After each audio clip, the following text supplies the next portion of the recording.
Mission Vision avec Julie Châtelain.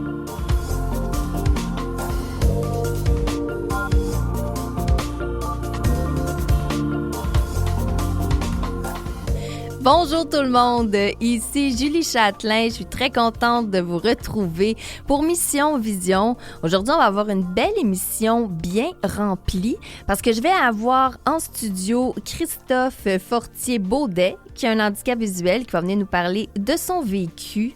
Un parcours vraiment intéressant. Ensuite, on va avoir aussi Ariane Breton qui va venir faire une chronique. On va parler du deuil, le deuil en lien avec la perte de vision. Mais tout d'abord, je vais recevoir Dr Agoumi qui est ophtalmologiste spécialiste en glaucome parce qu'on va parler du glaucome avec lui.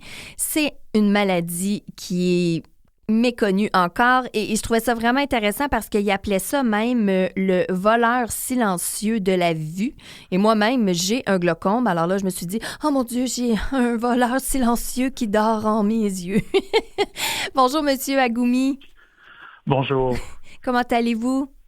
Très bien, et vous? Oui. Donc, on va parler du glaucome parce que c'est votre spécialité. Et tout d'abord, pour les gens là, qui vont dire « Ah, qu'est-ce que c'est le glaucome là, concrètement? » Alors, concrètement, dans sa forme la plus commune, en fait, le glaucome, c'est une montée de pression dans l'œil. Mm-hmm.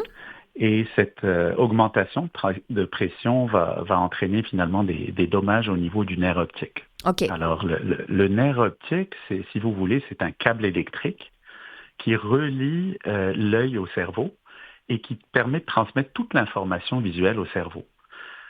Donc, avec cette montée de pression, il va y avoir des fibres de ce câble-là qui vont...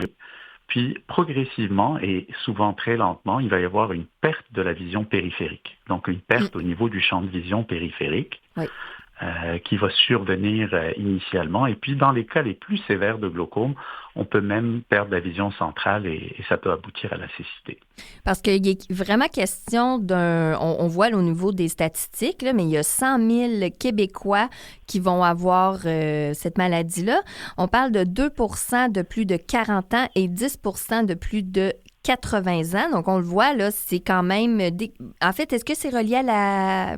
Quand notre œil vieillit?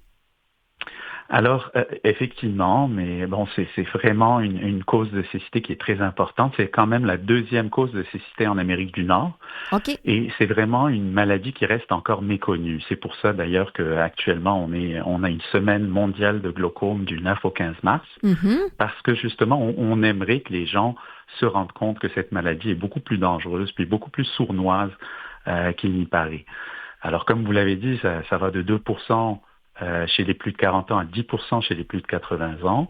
Et malheureusement, vraiment, la majorité des patients qui l'ont l'ignorent. En fait, ils se promènent dans la rue, puis plus de la moitié des patients, plus de la moitié de nos 100 000 Québécois qui sont atteints de glaucome se promènent avec des dommages dans la rue sans même s'en rendre compte. Mais justement, comment ça on appelle ça, le voleur silencieux de la vue? Parce que pourtant, un champ périphérique qui rétrécit, il me semble qu'on s'en rend compte? En fait, ça va rétrécir de façon vraiment lente et progressive. Et puis, si on perd 1 degré par année ou une certaine portion du champ de vision, puis c'est lent et progressif, évidemment, ce qui se passe, c'est que le patient ne s'en rend pas compte. Donc, vraiment, la seule façon de s'en rendre compte, c'est par un dépistage précoce. D'ailleurs, la majorité des études qui ont été faites, elles se sont penchées sur le diagnostic du glaucome, puis on a trouvé que malheureusement, les patients qui se présentent à nos bureaux en tant qu'ophtalmologistes sont vraiment avec des stades qui sont déjà avancés ou modérés, avec déjà des dommages qui sont importants, puis on va le rappeler, qui sont irréversibles. OK, mais justement, comment on va pouvoir le dépister? C'est dans un examen traditionnel? Absolument. Alors, un examen chez votre ophtalmologiste ou chez votre optométriste avec un examen, ce qu'on appelle la lampe à fente, qui est une sorte de microscope avec lequel on regarde votre œil. Okay. Et de façon un peu plus précise, on va aller également faire un test de champ de vision, justement pour détecter les pertes de champ de vision.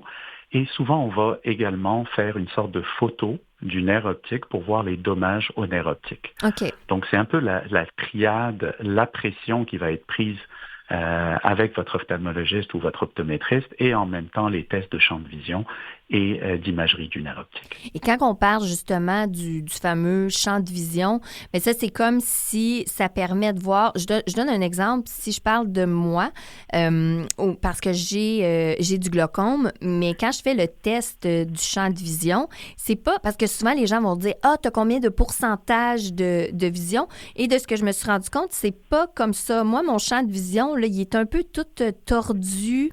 Il y a des bouts que j'ai un petit peu plus à gauche en haut, un peu moins en bas. Tu sais, c'est pas clair comme un rond, là. Parce que souvent, les gens, ils pensent que c'est un rond clair. Exemple, là, voici, je perds 1%, mais partout. 1 autre % partout. C'est pas ça, là. Alors, c'est absolument vrai ce que vous avez dit, puis vous avez été vraiment une bonne observatrice parce que la majorité des gens, justement, ne vont même pas se rendre compte de leur déficit à moins qu'on leur montre leur champ de vision, finalement. Donc, il y a des déficits qui vont être plus ou moins typiques. Puis, typiquement, ça commence en périphérie, ça va être ce qu'on appelle archiforme, comme une sorte d'arc en périphérie. Oui.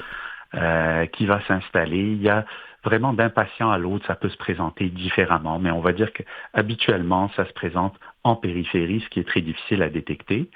L'autre élément, c'est qu'il ne faut pas oublier aussi que, bon, bien que ça soit une maladie bilatérale puis que les deux yeux soient atteints, ils ne le sont pas de la même façon. Puis les deux yeux couvrent une portion du champ de vision. Finalement, les deux yeux peuvent couvrir la même portion. Donc, les deux yeux ensemble, c'est très difficile parfois de mettre justement en exergue ces déficits-là. Mais est-ce que ça se pourrait qu'une personne perde en périphérie, mais exemple, juste en haut? Absolument. Ah. Souvent, en fait, c'est un peu comme c'est un petit peu comme des mathématiques. Le nerf optique, il a une certaine distribution. Puis, en fonction de l'atteinte au nerf optique, si le nerf optique est atteint dans sa portion inférieure, vous allez perdre plutôt le champ de vision en supérieur. Donc, il y a vraiment une distribution. Puis, en fonction de la perte des fibres, on va avoir justement une perte de champ de vision qui va correspondre à ça. Et c'est quoi les causes de cette maladie-là, là? Alors, la cause la plus importante, c'est justement le facteur de risque. Le plus important, c'est la pression oculaire qui est élevée. OK. Et d'ailleurs, le traitement va se concentrer principalement sur ce facteur de risque. Les autres risques, comme vous l'avez dit, l'âge, les antécédents familiaux, c'est les deux autres risques les plus importants. Par la suite, bon, être originaire des Caraïbes, surtout à Montréal, l'origine africaine, asiatique, hispanique, il y a le diabète, la myopie, le trauma à l'œil, et également une utilisation chronique de cortisone. Et il peut y avoir aussi probablement, si j'ai déjà une atteinte au niveau de mon nerf optique, comme moi, exemple, mon nerf optique est atrophié, il est mal formé finalement de ma naissance, là, donc il y a déjà une atteinte. Ben, il est déjà susceptible à la base. C'est ça, il peut être plus susceptible. Et c'est quoi les traitements? Alors, le traitement, vraiment, comme je vous disais, c'est vraiment le facteur de risque principal auquel on va s'attaquer, qui est la pression oculaire. Et pour bien comprendre ça, il faut comprendre que le globe oculaire, c'est comme une sorte de globe qui est rigide, et c'est un système qui est fermé, et dans le glaucome, il va y avoir une accumulation d'un liquide qui est produit en continu dans l'œil, qui s'appelle l'humeur aqueuse. Il y a une sorte de robinet qui coule en permanence dans l'œil. Et là, je ne parle pas des larmes, je parle vraiment, ça se passe à l'intérieur de l'œil. Il n'y a aucune façon où vous en rendiez compte. Et ce robinet coule en continu et le liquide va aller dans un drain naturel qui s'appelle le trabéculum. Et finalement, il va être excrété de cette façon-là pour maintenir une certaine pression normale. Donc, dans le glaucome, c'est finalement un défaut au niveau du drain. Le drain fonctionne moins bien et il va y avoir une accumulation de ce liquide et une montée de pression qui endommage le nerf. Donc, tous nos traitements, en fait, la majorité de nos traitements vont aller justement essayer de baisser la pression, soit en augmentant le drainage, soit en fermant le robinet, finalement. OK. Et on peut faire ça soit avec des gouttes, soit avec souvent, des lasers. c'est la première, je pense, le premier traitement, c'est les gouttes. Absolument. En fait, Oui. les gouttes, souvent, c'était le premier traitement et ça demeure encore le premier traitement. Mais avec l'avènement des lasers, la trabéculoplastie, je vous dirais qu'il y a certaines études qui ont démontré qu'on peut commencer également avec le laser. Ça peut être Ah, un premier traitement, surtout OK. chez les gens qui ont de la misère à mettre leurs gouttes. Oui, c'est ça, parce que c'est pas tout le monde qui ont de la facilité. Absolument. Et il peut avoir aussi, je pense, peut-être aussi j'avais déjà entendu ça, là, faire comme un petit trou dans l'œil. Oui. Alors là, on parle justement de chirurgie, mais bon, il faut comprendre que quand même, ça va être une minorité de patients. Ah, d'accord. Il y a 90% des patients vont être corrects avec un traitement qui est médical, OK. que ce soit des gouttes ou avec un laser. OK. Par contre, pour le restant, une chirurgie va être nécessaire. Puis on va essayer de créer encore une fois un drain artificiel pour essayer justement d'avoir une voie alternative pour que l'humeur aqueuse puisse être évacuée. Ah, OK. Donc on fait une sorte de trou dans ce globe rigide. Et il y a toutes sortes de chirurgies, mais on va typiquement vous séparer ça en deux. Les chirurgies qui étaient plus traditionnelles, qu'on appelle les trabéculectomies ou les tubes shunts. Et il y a les nouvelles chirurgies qui s'appellent les chirurgies micro-invasives. OK. Et ça, c'est des sortes de miniaturisations qui sont sorties depuis quelques années, puis qui sont vraiment décrites comme plus sécuritaires, moins invasives, avec une convalescence qui va être plus rapide. Par contre, la majorité de ces nouvelles chirurgies sont un peu moins efficaces que les traditionnelles et sont aussi également associées à un certain coût.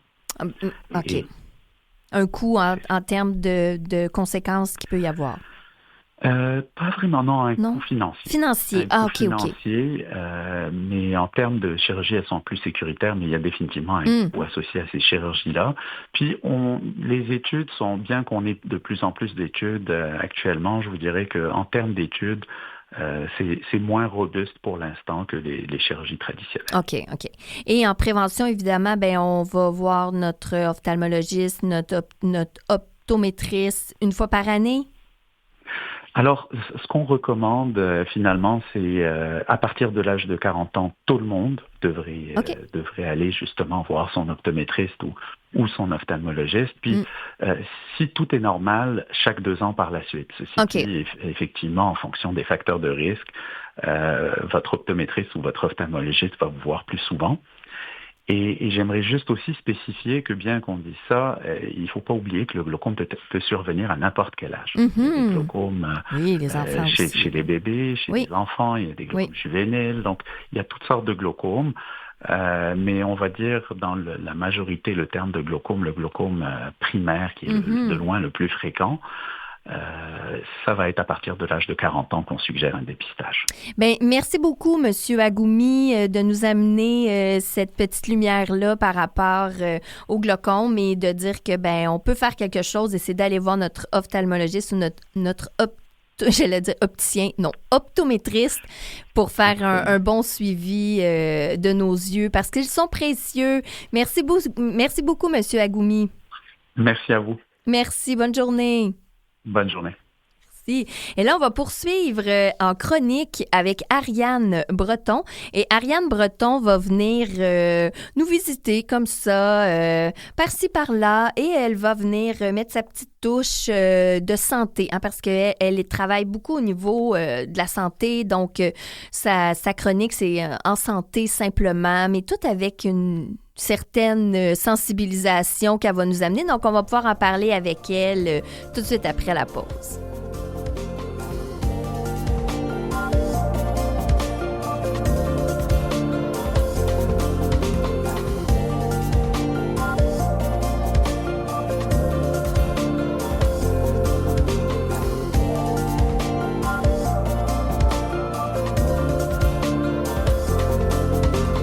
Maintenant, j'accueille Ariane Breton et on va parler aujourd'hui du deuil lorsqu'on perd la vue. Mais en fait, le deuil, ça mérite déjà un sujet en soi. Bonjour Ariane.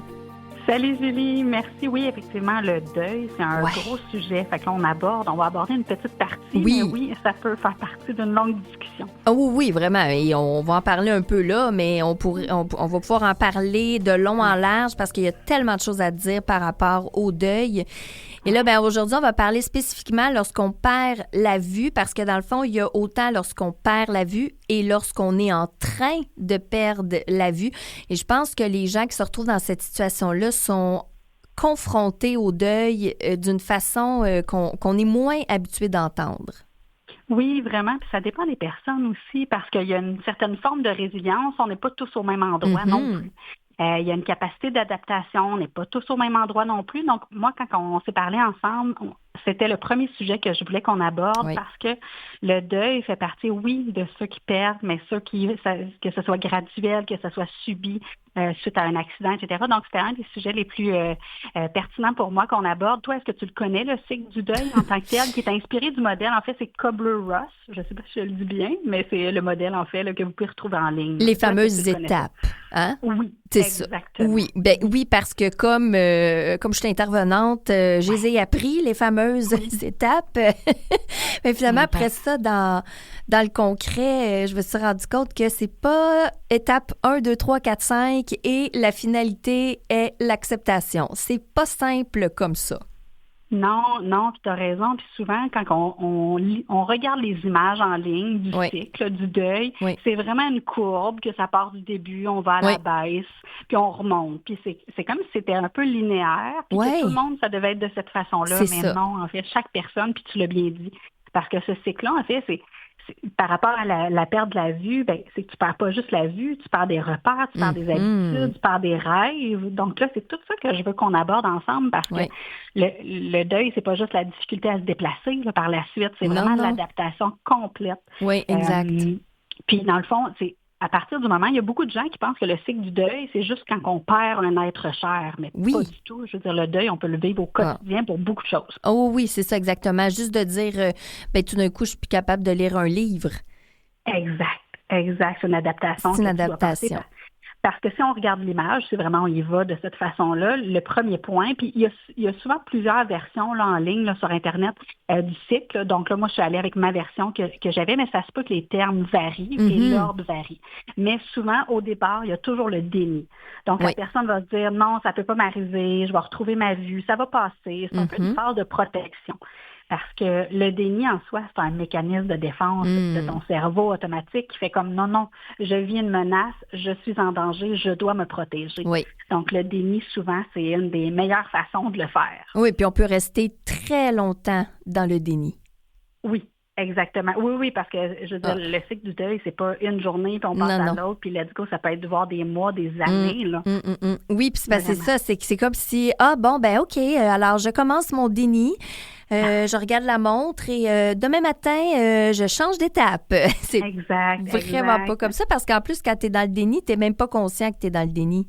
Non, exactement. C'est comme ça. Tout est nouveau, puis c'est un peu comme une claque d'en face, puis tu t'en rends pas trop compte, puis c'est maintenant que tu dois subir tout ça. Donc là, peut-être que les gens autour peuvent ne pas comprendre un peu la gravité dans laquelle que tu te trouves, mais oui, effectivement, le déni, c'est pas évident. Puis en fait, chaque étape amène son lot de difficultés. Oui. Donc, il n'y en a pas une qui est plus facile qu'une autre. Là, toi, est-ce que il y a eu une forme de déni à un moment donné que tu as vécu dans ta vie? Bien, je dirais que moi, le déni, c'est quand même pas quelque chose que je reste longtemps parce que je suis vraiment très, je suis très consciente, je fais beaucoup de développement personnel, donc tout mon monde émotionnel.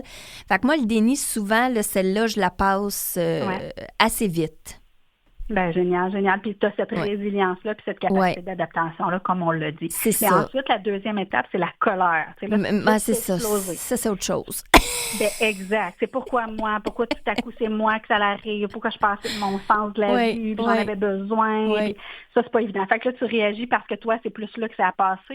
Mais c'est parce que la colère, souvent, c'est parce que c'est que, tu sais, je vais avoir une colère, exemple, tu sais, à midi. À midi 5, c'est fini. Mais là, après ça, je peux en avoir une autre à 3 heures. Puis là, non, mais tu sais, c'est comme ça. La colère, c'est plein de petites affaires. Je donne un exemple, justement. Tantôt, je suis en train de marcher. Je traverse la rue. Tu sais, moi, je connais mon chemin. Tout ça, il y a un gars qui me prend par le bras, mais il me demande pas la permission, là. Il me prend par le bras et il me tire avec lui pour me faire traverser. Et là, je suis comme, ben voyons, tu sais, premièrement, tu rentres dans ma bulle, tu me touches, tu me demandes pas. Et là, tu me dis juste comme, alors, je vais vous aider à traverser. Ça, là, ça me met en colère. Oui, puis limite, tu peux te sentir insulté aussi, tu sais, c'est le fait que j'ai pas demandé d'aide pour ce moment-là. Ben non, c'est ça. Puis je me dis, hey, tu m'as pas demandé, c'est pas parce que j'ai une canne blanche que là, tout d'un coup, il y a quelque chose au-dessus de ma tête qui dit, vous pouvez me toucher comme vous voulez pour m'aider, là. Tu sais, si j'ai besoin d'aide, je vais le dire. Mais c'est pour ça, fait que c'est là, je dis que souvent, je vais avoir des petits moments comme ça, de petite colère, comme le petit dragon qui sort, là, mais qui sort en dedans, là, l'espèce de feu en dedans. Mais après ça, ça passe, puis c'est correct. Tu sais, c'est pas... la colère, c'est pas quelque chose que je vais être dedans pendant... tu sais, comme exemple, là, tu sais, intensément pendant 2 semaines de colère. Non. Ça va être dans une courte durée de temps. Oui, mais plusieurs fois. Souvent, la colère, je veux dire, c'est la première émotion qui va être très vive en nous, puis c'est ça, en fait, qui sort comme un volcan, là, tu l'as bien dit. C'est comme un dragon, c'est comme tout ça. Oui. Mais au fond, si on se met à gratter dans la colère, bien, il y a de la déception, il peut y avoir de la honte, il peut y avoir plusieurs types et de souches d'émotions. Oui. Ça pourrait être un autre sujet un jour, mais c'est vraiment fait. Mais dans le cycle du deuil, c'est la colère parce que c'est ça qui sort en premier. Exact. C'est vraiment que la personne, elle se sent démunie face à tout ça, mais là, c'est la colère qui embarque. Après, ben, la troisième, en fait, c'est un peu une négociation. La personne peut arriver, puis là, elle va chercher plein de solutions. Y a-t-il un traitement? Y a-t-il de l'espoir? Là, elle va regarder toutes les options qui peuvent être possibles. Ça aussi, c'est pas évident parce que c'est là que tu confronte à plusieurs non, NOM, plusieurs solutions qui ne fonctionnent pas, qui ne sont pas réalistes. C'est vraiment ultra difficile, cette phase-là. Ben moi, je l'ai eu pendant un certain temps. Celle-là, je l'ai eu longtemps. C'était comme si je m'étais dit, je vais trouver le moyen de regagner ma vue. Et si je ne trouve pas le moyen, c'est comme si j'échoue à quelque chose. C'est que le sentiment d'échec est embarqué. Ah ouais. Ça, j'ai été longtemps. Ça, je pense que c'est celle-là que j'ai été le plus longtemps, mais en mode solution, là. Tu sais, j'étais comme une énergie de m'a trouvé une solution. Mais c'est comme si celle-là, là, je suis restée des années là-dedans. Mais imagine, c'est long, des années, parce que tu as ton chapeau de guerrière là-dedans. Tu veux donc que ça fonctionne, tes solutions.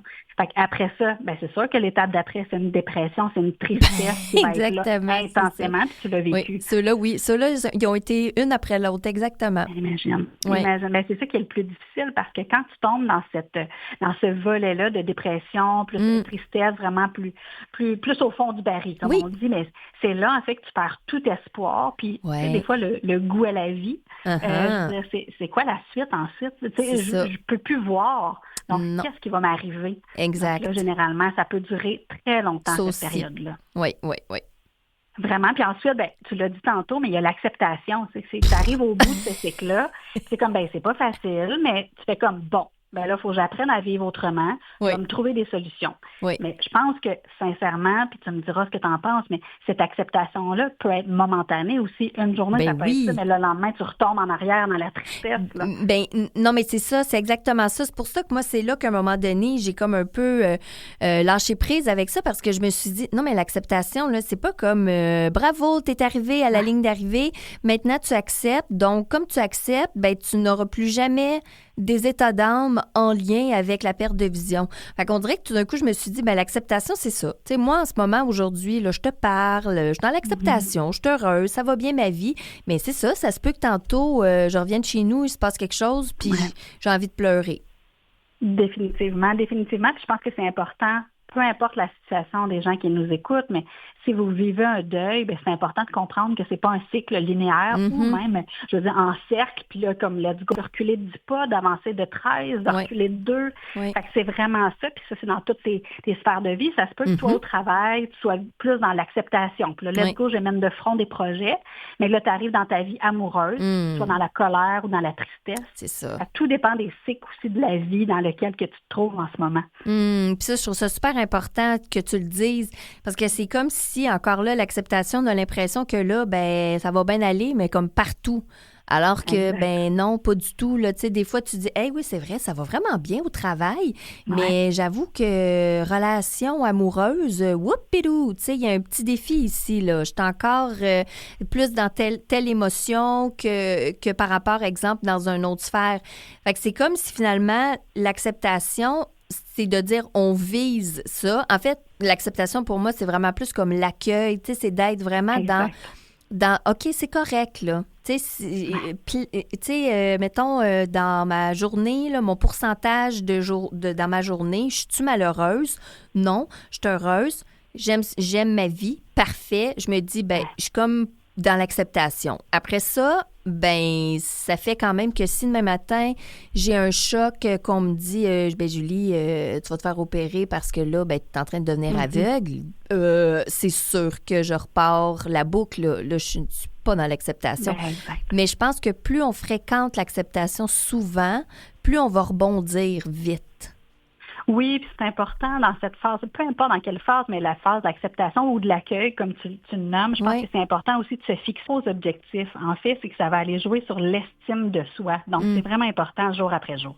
Mais en fait, c'est ça quand tu dis de se fixer des micro-objectifs, c'est comme de dire on va y aller un petit pas à la fois, hein? C'est ça? Exactement, parce que si on prend des trop grosses bouchées, ben on s'étouffe. Mais on tombe dans l'échec, puis le sentiment de ne pas être assez, puis tu nous en as parlé un petit peu, ça peut être facile de tomber dans ça, puis ça peut être facile de tomber dans l'isolement, puis le recul, puis la dépression, puis on reste. C'est important d'aller chercher du soutien dans ces cas-là. C'est ça, justement, c'était de dire ça aussi, que c'est important, puis qu'il y a des gens qui sont là pour nous aider. Exactement, que ce soit des organismes, que ce soit des intervenants, des thérapeutes, peu importe le corps de métier, mais il y a plein de gens qui sont là pour soutenir, pour accueillir aussi les émotions, puis c'est valable de vivre ces émotions-là, puis d'être dans ce cycle-là, puis de reculer, puis d'avancer, c'est vraiment important. Oui, puis des fois, on a juste besoin de sentir qu'on est validé. C'est juste de se faire dire, c'est normal, c'est correct que tu aies cette émotion-là. Des fois, juste ça fait toute la différence. Vraiment, vraiment. Mais ça m'a fait un plaisir de jaser de ça avec toi aujourd'hui, avec tout le monde. Là, mais c'est vraiment super. Ben vraiment. Puis là, on dirait que je me suis même dit que les prochaines chroniques, ben c'est ça aussi qu'on va pouvoir faire. On va pouvoir encore plus explorer davantage parce que je pense que le deuil, c'est pas mal la chose qui touche à toutes. Là. Donc, on dirait qu'on va pouvoir rester beaucoup au niveau de ces émotions-là puis les explorer. Oui, vraiment, on le fera ensemble, ça va me faire plaisir. Puis c'est ça mon expertise, de parler des émotions, donc c'est un pur plaisir. C'est ça, exact. Ariane, on te trouve où sur les réseaux? Oui, vous pouvez me trouver Ariane Breton en santé simplement. Bien, merci Ariane, je te souhaite une magnifique journée. Bonne journée à toi, à bientôt. Bonne journée. Tout de suite après la pause, je vais accueillir Christophe Fortier-Baudet. On va parler parce que lui, il a un handicap visuel. À tout de suite.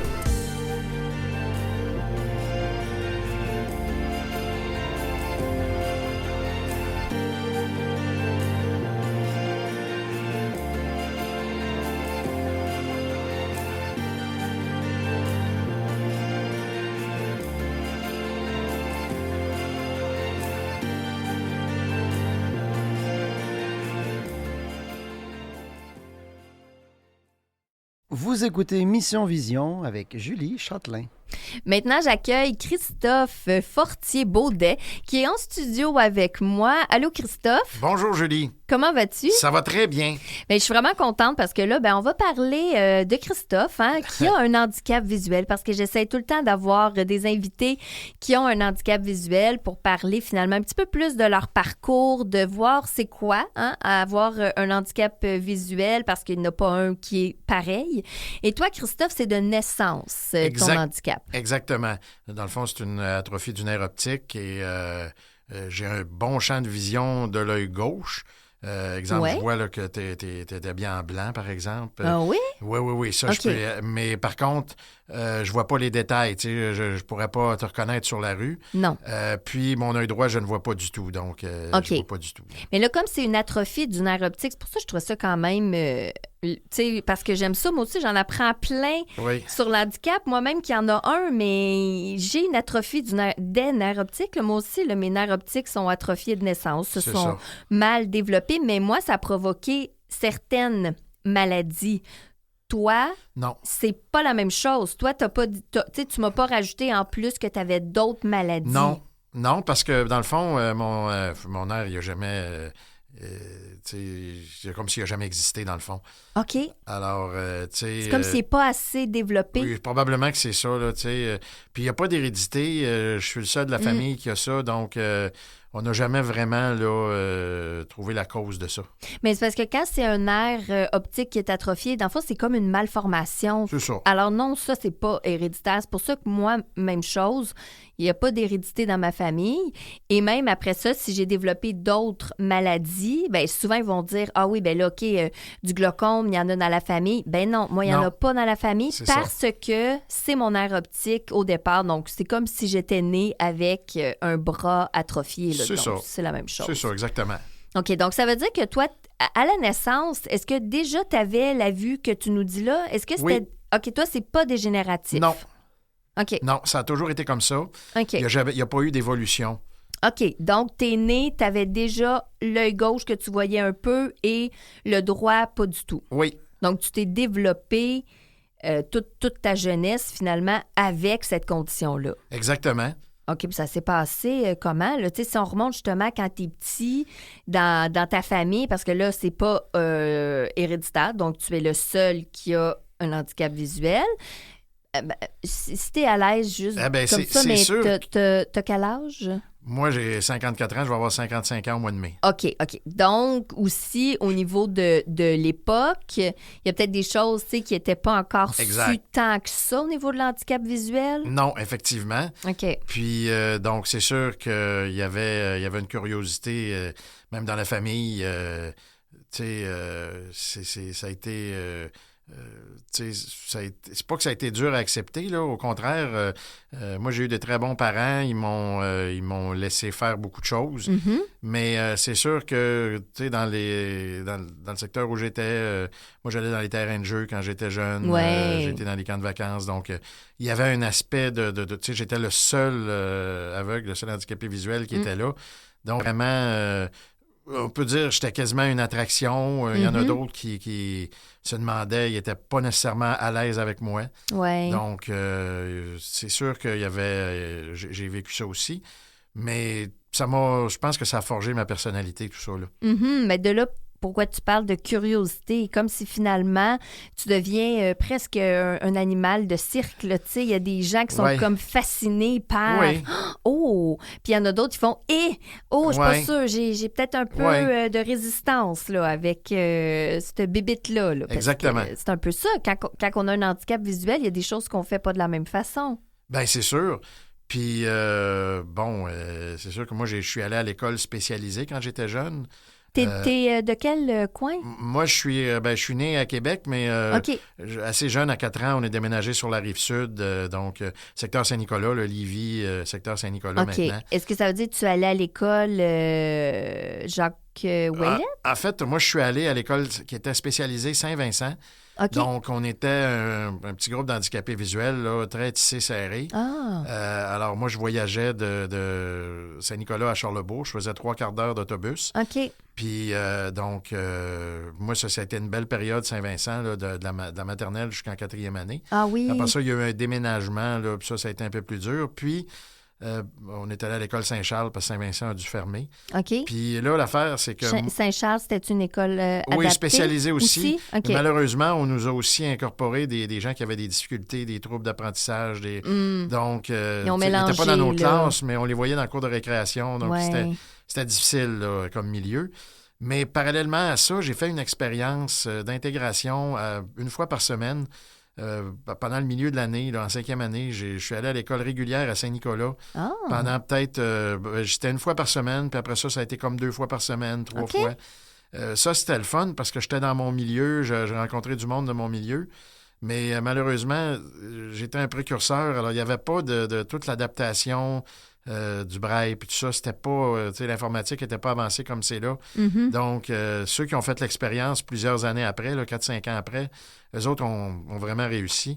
Et moi, ça a été difficile. Puis en plus, je vivais des choses dans ma famille. Là, donc, malheureusement, j'ai comme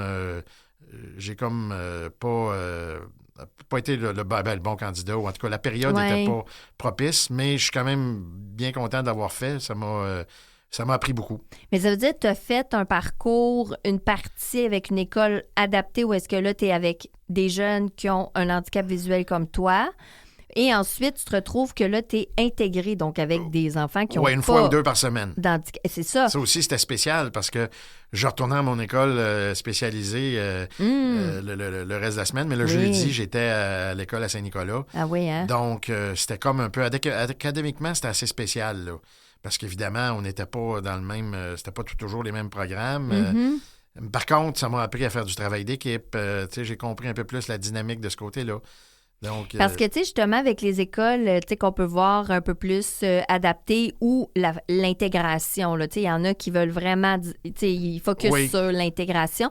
Mais toi, comme tu as vécu les deux, qu'est-ce que tu pourrais dire, tu sais, entre... moi, j'ai été intégrée. Moi, j'ai pas vécu être dans des classes adaptées. Fait que je sais pas c'est quoi. Mais je sais que l'intégration, elle a son lot de défis aussi. Parce que des fois, l'intégration... c'est pas toujours, évident. Non. Moi, je pense qu'aujourd'hui, c'est comme un acquis maintenant. Là. Je pense qu'il n'y a plus d'écoles spécialisées. Là. Tous les handicapés visuels sont intégrés à ma connaissance. Ben non, c'est ça, Jacques Ouellette, c'est une école à Longueuil. Là, c'est pour ça quand tu as dit la... Anciennement, oui, c'est ça. Rive-Sud, mais je pense que c'était... Rive-Sud de Québec.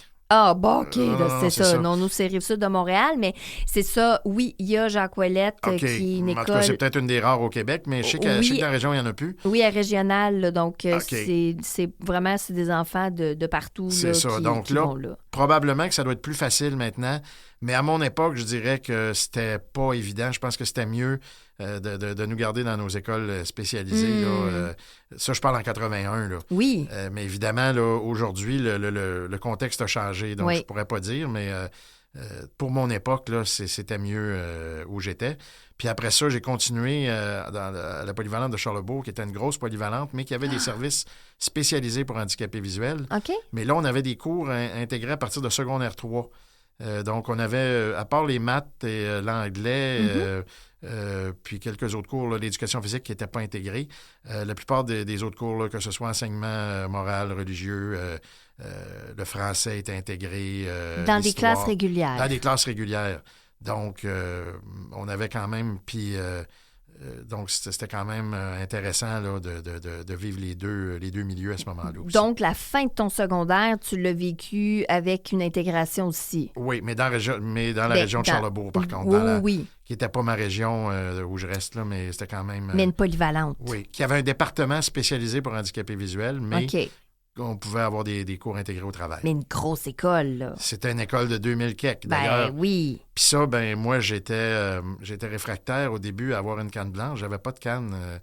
Non? Quand je suis arrivé à cette école-là, on m'a convaincu d'avoir une canne blanche. Puis je peux vous dire qu'aujourd'hui, ça me sert énormément, là. Donc, mais ça veut dire que petit, il n'y en avait pas de canne blanche, vu que c'était une école intégrée. On m'obligeait pas à avoir une canne blanche. OK. Puis c'était comme pour moi, on dirait que c'était comme quelque chose qui... Je trouvais que ça faisait handicaper. Mais c'était une mauvaise perception que j'avais. Puis finalement, je peux vous dire que je m'en passerais pas aujourd'hui. Là. Donc, ça veut dire que tu as eu ta canne, tu avais quel âge? À 14 ans. OK. À l'adolescence, en plus. Oui. Et quand tu as eu ta canne, t'as-tu vu une différence? Ah ben oui. Oui. Ben, de toute façon, j'aurais pas pu me promener dans une école de 2000 élèves. On partait d'une école de 50 personnes, 40-50 personnes, à une école, une polyvalente de 2500. Là. Pas de canne, ça aurait été problématique. Ben, ça aurait été dangereux. Ou sinon, il aurait fallu... Je rentrais dans le monde, même si j'ai un bon champ de vision. Je m'entêtais, mais finalement, partout où je vais maintenant, là, j'en ai besoin de ma canne. Là. Ben non, mais là, c'est ça. Mais là, on parle après toutes les expériences que tu as vécues, de te rendre compte que finalement, la canne blanche est quand même pratique. Hein? Oui. Même si on résiste un peu au début et qu'on dit « Ah merde, j'ai l'air handicapé », mais finalement, ça va faire une différence juste au niveau du sentiment de sécurité. Absolument. Et là, à ce moment-là, quand tu es adolescent, parce que là, l'adolescence, c'est une période déjà foisonnante au niveau des hormones et tout ça. Oui. Toi, est-ce que tu as vécu des périodes où est-ce que tu étais vraiment en réaction par rapport à ton handicap, comme une rébellion finalement? C'est sûr qu'on se pose des questions. Moi, c'était plus, pas nécessairement une rébellion pour mon handicap. Mon handicap, je l'ai accepté. Je te dirais que il y a des gens autour de moi qui l'ont peut-être moins accepté que moi. Mais là où j'étais plus au niveau, au niveau des réactions, là, c'était quand... à un moment donné, moi, j'ai pris un peu plus de temps à faire mon secondaire. Donc, à un moment donné, je me cherchais un peu, là... Alors, j'étais comme un peu... j'avais le goût de passer à d'autres choses. Comme puis, professionnellement? Professionnellement, exactement. Qu'est-ce que je vais faire plus tard? C'est ça. Alors, je me posais beaucoup de questions là-dessus, puis c'était pas nécessairement évident. Moi, j'ai eu on peut dire... des questionnements existentiels, j'en ai eu, là. Mais, à l'adolescence. Oui. Mais, j'ai passé au travers, puis j'ai réussi à quand même bien tirer mon épingle du jeu. Ben là, oui, ça, c'est sûr.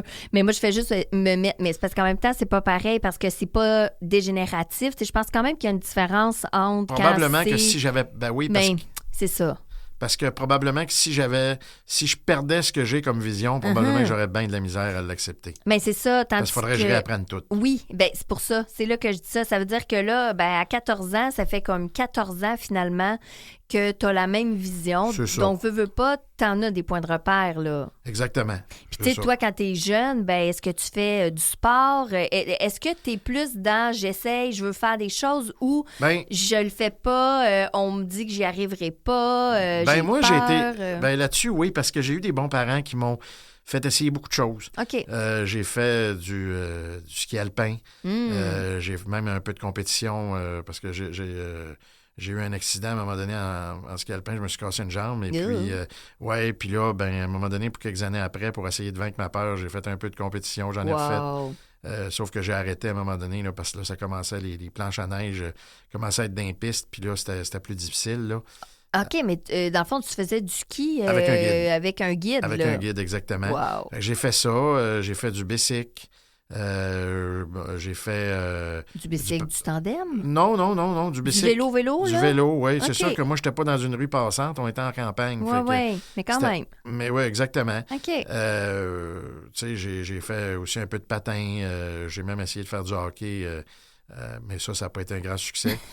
Mais tu sais, alors... Mais tu as essayé. J'ai essayé, puis c'est ça l'affaire, c'est que mes parents voulaient que j'essaie plein de choses. Mais bon, moi, à un moment donné, j'ai fait mes choix, mais tu sais, là, c'est sûr que là, je fais plus de la marche, puis je fais un peu de natation, je me baigne, mais je veux dire, je ferais pas le trois quarts de ce que je faisais quand j'étais jeune, mais j'ai essayé, puis on voulait me faire essayer des choses pour me permettre de voir si j'aime ça ou pas. Puis, fait que ça a été... ça là-dessus, je pense que c'est bon aussi parce que j'ai pas été surprotégé. Oui, ça, ce bout-là est quand même important parce que je pense que des fois, les parents vont avoir tendance à vouloir surprotéger, de dire, non, mais fais attention, on veut pas que tu ailles au parc ou que tu grimpes en haut parce que tu pourrais tomber. Et bon, je pense qu'il y a moyen d'amener un encadrement sécuritaire pour l'enfant, mais de le laisser essayer. Puis c'est correct aussi de se faire mal. C'est ça, exactement. On s'est tous cogné un genou, on est tous tombés en bas d'un module. On a survécu. Fait que, je trouve que des fois, au niveau de l'handicap visuel, c'est comme si là, mon Dieu, non, on peut pas essayer ça. Non, c'est ça. Par contre, il y a une chose, c'est que moi, puis ça, j'ai toujours trouvé ça important parce que quand j'étais jeune, l'handicap visuel était moins, tu sais, il y en avait, mais je veux dire, la promotion de l'handicap visuel était déficiente. Alors là, on nous mettait tous dans le même panier. Alors là, si quelqu'un était bon dans le sport, si quelqu'un était bon à faire de la cuisine, c'est comme si fallait que tout le monde fasse ça. Oui. Ça, moi, c'est un côté qui a été difficile, c'est que on me comparait à des gens qui étaient bons dans des choses, puis moi, c'était des choses qui m'intéressaient pas. C'est ça. Alors que moi, j'ai toujours dit, on est avant tout des personnes. Mais oui. Donc, on a nos passions, on a nos... c'est ça. Alors, tu sais, c'est chaque personne a ses forces et ses faiblesses. Ben oui, au-delà de l'handicap. C'est de dire d'emblée, as-tu un intérêt pour le sport? Peut-être que toi, le sport en tant que tel... Le sport compétitif, moi, ça m'intéressait moins. Que tu n'as pas d'intérêt là-dedans, peu importe la condition visuelle que tu aurais, versus qu'il y en a d'autres qui vont être attirés par les arts, mais il y en a d'autres, les arts... c'est ça. Tu sais, je pense que chaque personne a ses champs d'intérêt. Puis, tu sais, Puis moi, ben, j'étais pas super bon à l'école, mais à un moment donné, au cégep, ça, je l'ai vécu parce qu'après le secondaire, bon, je me suis cherché un peu. Je suis allé faire du cégep un peu, mais ça n'a pas été un grand succès. Non? Puis, mais c'est-tu parce qu'à ce moment-là, tu es allé faire du cégep pour aller faire du cégep, mais que tu savais pas vraiment qu'est-ce que tu voulais faire comme métier? Okay. Oui. Puis là, ben, il y avait 2 élèves qui étaient hyper bons, là, des handicapés visuels. Puis on nous comparait souvent. Puis ça, ben, j'ai pas aimé ça. Pas beaucoup apprécié. Oui. C'est rabaissant quand même, là. Exactement. Ben, c'est ça. Par contre, c'est ça, je me cherchais un peu, là. Je suis allé faire du cégep parce qu'il fallait que je fasse de quoi, là. Moi, quand j'ai terminé le secondaire, j'ai commencé un peu à travailler. J'étais annonceur maison dans un Zellers. Auparavant, j'avais fait j'annonçais les spéciaux. Oui. Auparavant, j'avais fait je faisais des cassettes pour des bars, des restaurants. Puis également pour des émissions de lutte. Une émission de lutte à la télé, moi, je faisais les voix? Non, pas les voix, mais je choisissais la musique avant d'aller à la pause. Ah oui, OK. Fait que ça, j'ai fait ça. J'ai fait de la disco mobile aussi pour la ville de Saint-Nicolas, entre autres. OK, fait que ça, c'est quelque chose la radio communautaire aussi. Ben c'est ça, j'allais dire. C'est comme un peu tout en lien avec la radio. C'est ça. Il y a quelque chose au niveau des communications. Ça t'attirait? Ça m'attirait, puis je pensais même faire carrière là-dedans. Finalement, j'ai changé d'idée assez vite, là, parce que c'était un monde qui n'était pas facile, puis c'était pas adapté à l'époque. C'était compliqué. OK. Donc, à ce moment-là, est-ce que tu as vécu comme une je vais dire, pas une dépression, là, mais tu sais, un sentiment de oh mon Dieu, je vais faire quoi dans ma vie? Là, comme un flottement. Oui, bien, c'est ça, un flottement. Puis là, ben, j'ai eu une opportunité... Comme je te disais, d'aller travailler chez Zellers pendant 1 an. Ouais. Alors, ça a été quand même une belle expérience. Mais à un moment donné, il faut que tu travailles plus que ça. Là. C'était juste la fin de semaine. Ah oui, OK. Alors là, en me cherchant, c'est là que je suis apparu au cégep, mais finalement, tu n'es pas resté. Je suis pas resté. OK. Puis là, j'ai revivoté encore. Puis à partir de 97, par exemple... Là, j'ai vraiment commencé à être sur le marché du travail plus régulier. Là, 97, t'as quel âge? 1997. À ce moment-là, j'ai 27 ans. OK. Fait que là, 27 ans, c'est comme si là, OK, là, il faut que je trouve un métier. Oui, bien là, j'ai eu une opportunité d'aller dans une compagnie qui vendait de l'entretien ménager. J'étais allé faire du télémarketing, mais en fait, on appelait des entreprises pour... moi, je prenais les rendez-vous. Mm-hmm. Puis les gens, à ce moment-là, il y avait quelqu'un là, qui venait voir les clients puis leur faisait une soumission. J'ai fait ça pendant quelques mois. Après ça, je suis allé... puis là, en tout cas, j'ai perdu mon emploi parce que l'entreprise a passé à la facture. Puis là, ça a été un peu plus compliqué. Oups. Ouais, c'était un peu plus compliqué. Mais en tout cas, on faisait un bon travail quand même. Là, mais quand le reportage a sorti... quand le représentant arrivait chez le client puis voyait le logo, ça nous a fait mal. Mais c'est sûr. Alors là, après ça, je suis allé travailler dans une revue là, spécialisée dans la restauration, aussi dans le télémarketing. Mais encore là, c'était du temporaire. J'ai été là 1 an et demi. Mais après ça... fait que tu as fait beaucoup des petits emplois, là, pas très longtemps. Là. Exact. Par contre, dans les années 2000, là, ça a débloqué. J'ai eu une opportunité d'aller travailler dans un bureau de comptable. OK. Alors là, comme réceptionniste. Puis là, eux autres, eux ont fusionné avec une autre entreprise. J'ai été là 16 ans. Quand même, OK. Oui, 16 ans. Fait que là, la stabilité, là, elle s'est installée à ce moment-là. La stabilité s'est installée, là. Bon, et puis, par contre, l'entreprise a été vendue à Deloitte, là, qui est une grosse entreprise. Puis là, moi, ça me plaisait moins. Alors, je ne suis pas allé chez Deloitte. Donc, ça veut dire qu'après 16 ans, tu as quitté? J'ai quitté, c'est ça. J'ai quitté, puis... là, j'ai été quelques années à faire des petits contrats ici et là. J'avais travaillé, entre autres, pour un client là, du bureau qui voulait m'avoir pour un peu revenir dans le télémarketing, mais c'était des salons industriels. Là, on appelait les clients pour leur proposer d'aller au salon industriel là, pour aller voir les exposants. J'ai fait ça, je travaillais de chez nous. C'était quand même une belle expérience. Puis en 2019, mon ancien patron me rencontre et me dit, bon, il dit, je cherche une réceptionniste au bureau où je travaille présentement, le Blouin Julien Potvin. Ton patron, dans le fond, des 16 dernières années? Mon patron, là, du bureau de comptable? Oui, du bureau de comptable. En fait, celui que j'ai eu dans les 16 dernières années, parce qu'il y avait eu une fusion, celui que j'ai eu pendant 6 ans, là, de 2010 à 2016, parce que lui, dans le fond, il y avait... La personne qui m'engageait avait fusionné avec lui. Oui. Puis lui, en tout cas, moi puis lui, on s'entendait bien, mais quand il a vendu à Deloitte, on s'était comme séparés, mais il m'a toujours suivi, il m'a toujours fait confiance. Mm-hmm. Puis là, lui, il y avait des connaissances, des gens qui connaissaient dans le bureau où je suis actuellement. Oui. Puis il dit, je cherche quelqu'un. Puis là, j'étais comme, je me disais, là, moi, dans ma tête, je prenais ma retraite. Là. J'avais 49 ans, 49 ans. OK. Mais finalement, je les ai rencontrés, puis ça a fité. Là, je t'attends à partiel. Je fais 4 jours semaine, du lundi au jeudi, de 10h à 3h. Ouais. Fait que c'est parfait comme horaire. Ça, c'est comme encore... c'est réceptionniste? Oui, dans le fond, moi, je suis réceptionniste, j'accueille les clients. Puis c'est ça. Ben, dans le fond, dans un bureau de comptable. Oui, je fais pas mal ce que j'ai fait pendant 16 ans avant. Mais c'est vraiment là, tu sais, je réponds au téléphone, j'accueille les clients. Mm-hmm. C'est ça qui est le fun, parce que les clients, à un moment donné, nous reconnaissent. Fait que, puis ils sont toujours impressionnés de voir qu'il y a un handicapé visuel qui travaille là, à la réception. Oui. Puis, tu sais, en fait, c'est drôle parce que c'est comme si on regarde un petit peu, tu sais, tous les métiers que tu as fait, bien, que ça soit au micro, que ça soit au téléphone, tu sais, c'est quand même tout dans les communications. C'est relié. C'est relié. Puis, oui, parce que, exactement. Puis, parce que quand on a un handicap visuel, bien, il y a des métiers, malheureusement, qui sont beaucoup plus difficiles. Tu sais, c'est exemple, tu vas être mécanicien, ça va être... je sais pas si c'est possible même. Vois-tu, t'as eu... moi, non, je pense pas. Mais t'as eu, vois-tu, dans la dernière semaine, je connais Patrick Vézina qui est ébéniste. Oui. Moi, je ferais jamais ça de ma vie. Mais lui, le fait peut-être qu'il a déjà vu ou qu'il a peut-être plus confiance dans... Tu sais, c'est peut-être son champ d'intérêt aussi. Mais puis oui, bravo, premièrement, c'est son champ d'intérêt. C'est ça, j'admire ça, mais moi, je le ferais pas, tu sais. Mais non. À un moment donné, je me souviens d'un handicapé visuel que je connais.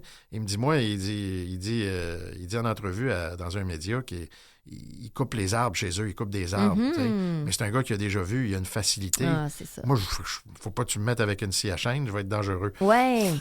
Mais non, mais c'est pour ça, c'est là que je dis... chaque personne, premièrement, a sa condition, son défi en lien avec l'handicap. C'est ça. Et ensuite, il y a les propres intérêts de la personne. C'est ça. Puis, tu sais, comme moi, là, ces temps-ci, là, je suis à Montréal en fin de semaine. Je m'en vais me promener dans le centre-ville. Mm-hmm. J'aime ça me promener tout seul. Moi, j'ai une amie qui est handicapée visuelle. Oui. Puis, elle fait beaucoup plus de choses que moi. Elle entretient une maison, elle fait de la cuisine, mais elle n'est pas à l'aise à aller se promener dans le centre-ville. Puis ça, c'est correct. C'est ça. Chacun ses forces et ses faiblesses. Exact. Moi, j'en suis une qui va dire, moi, je m'en vais dans le centre-ville, je m'en vais marcher tout seul. Moi, j'adore marcher. Quand je viens à la radio, ça me prend 1h30 de marche. Je le fais aller, retour. Ça fait du bien. J'adore ça. Moi, marcher, là, je me mets mon podcast dans les oreilles ou de la musique. Voici, je suis partie, puis je peux faire ça très longtemps. Mais je sais qu'il y en a d'autres qui vont dire, oh mon Dieu, 15 minutes. C'est en masse. Oui, absolument. Je peux pas faire plus que ça. Mais de l'autre bord, je sais que je suis pas tant bonne au niveau de la cuisine, mais j'ai pas non plus un intérêt moi, c'est la même chose. Si extraordinaire c'est la même affaire. Pour ça. Tu sais, je suis capable de me faire à manger, mais déjà, c'est pas moi qui est la femme de maison. Non, c'est ça. Mais c'est correct, mais on a d'autres on a d'autres passions, d'autres... tu sais, puis on est bon. Fait que moi, c'est pour ça que je me dis, moi, je considère que j'ai réussi à accepter mon handicap, puis j'ai réussi ma vie. Oui, puis moi, ce que je trouve beau là-dedans, Christophe, aussi, là, c'est de dire que, parce que quand on a un handicap visuel, souvent, on a des gros défis au niveau du travail, de l'emploi. Oui. C'est difficile. Ça n'a pas toujours été facile. Non, mais ce que j'aime de toi, c'est que tu viens nous parler avec plein d'emplois différents que tu as fait, que c'est quand même pas, c'est pas simple, parce que tu as essayé beaucoup de choses, tu as eu des défis à travers tout ça, mais quand même, c'est comme de dire, on peut, réussir notre vie, être heureux, être épanoui, même si on fait des petits emplois, plusieurs petits emplois, et que parce que souvent, là, à l'adolescence, on se fait marteler là, qu'il faut trouver notre métier de vie. Là, hein? C'est souvent de même. Tu sais, faut t'ailles au cégep, puis tu trouves ton métier que tu vas faire toute ta vie.